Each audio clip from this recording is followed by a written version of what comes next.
My mom moved up to the loft after her brothers died.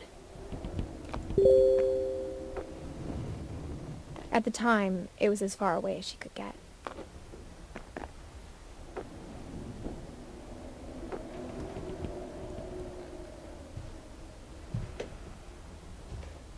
I can't imagine what it was like for her to lose 2 sons after she'd already lost 2 brothers. She spent a summer building houses in Calcutta, where she met my dad, Sanjay.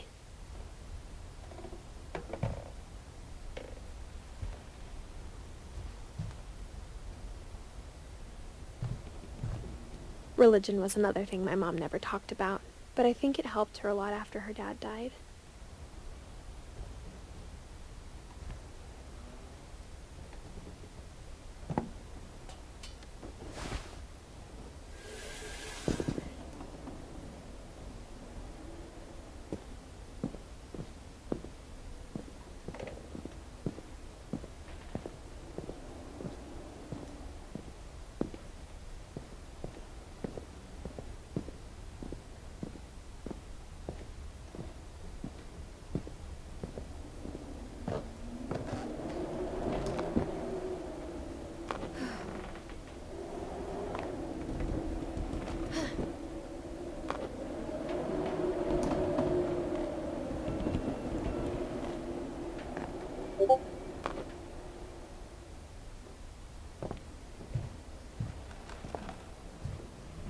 My mom moved to India a week after graduation and got a job teaching English.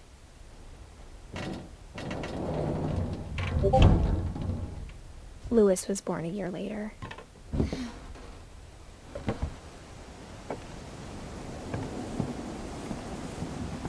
When my dad died, I don't think Mom knew where else to go. I'm sure Edie was happy to have her back.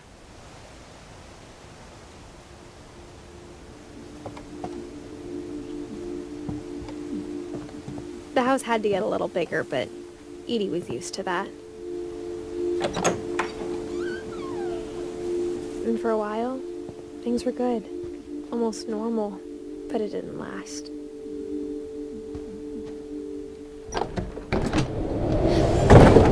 The beginning of the end was Milton's 10th birthday, when Edie gave him a castle.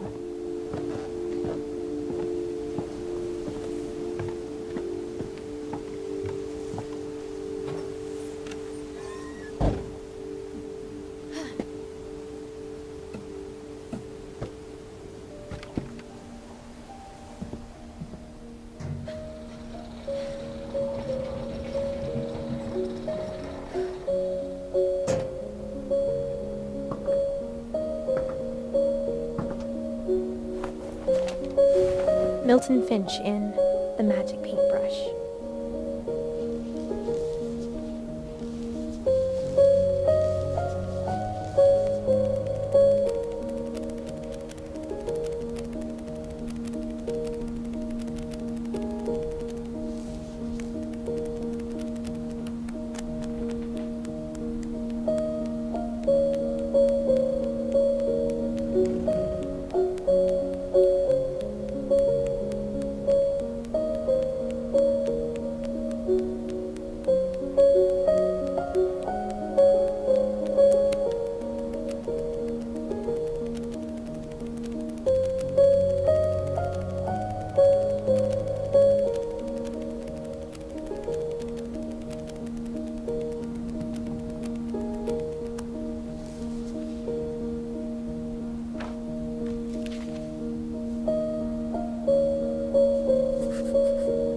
I was 4 when Milton disappeared.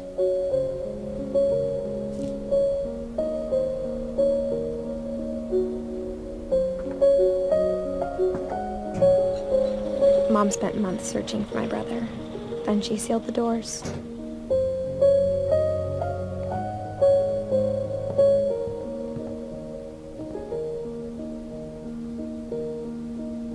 Whatever Milton had found in the house, Mom didn't want it getting out.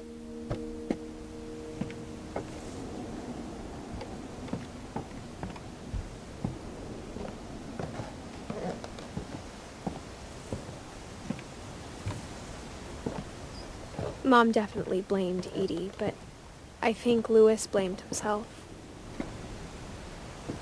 After he graduated, he just spent more and more time in his room, until Mom got him a job at the cannery.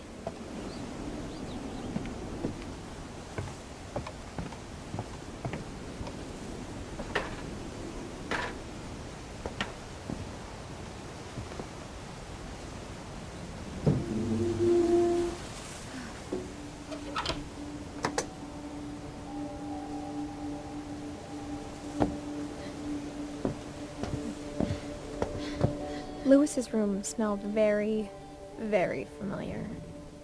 That part of him lived on.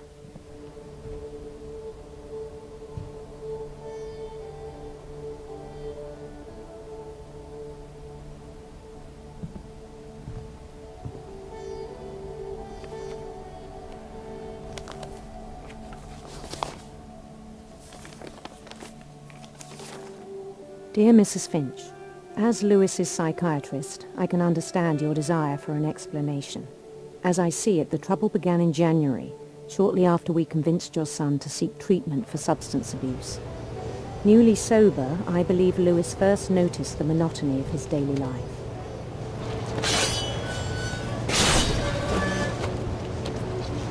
He kept working at the cannery, but he withdrew part of himself. In our sessions, I saw the same behavior. His mind began to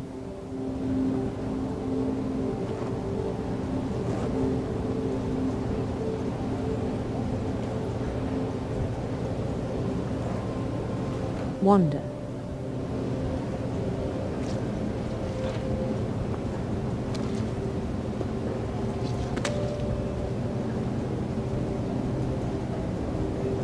I asked him to describe it. He said he started small, imagining a labyrinth. He'd feel his way about.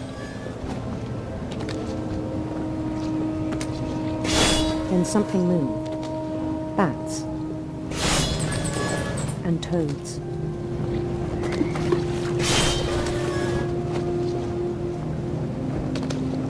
And things that had not names. He knew it was all in his head. But he took it very seriously. I had hoped he'd find himself.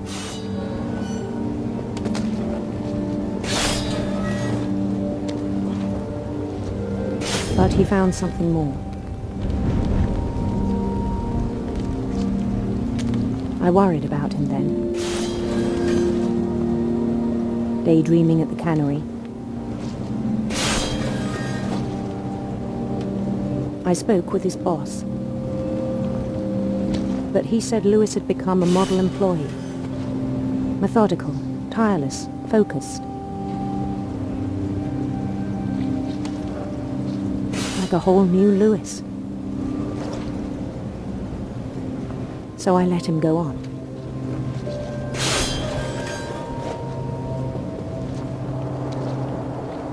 I even encouraged him.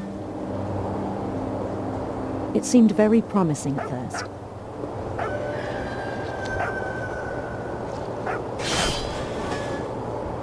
He told me he'd made a new friend.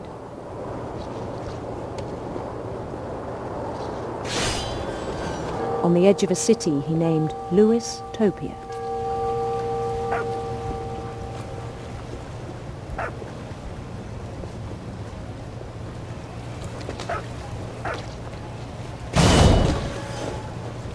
He built the city up slowly, brick by brick. Then he made musicians.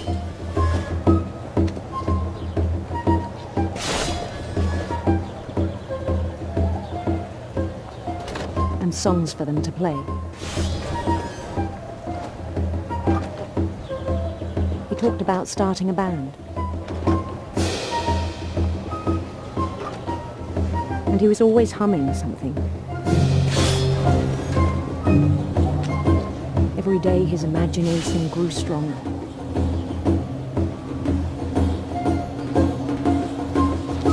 He no longer spoke at the cannery, but his chopping was as reliable as ever. Then one day it struck him.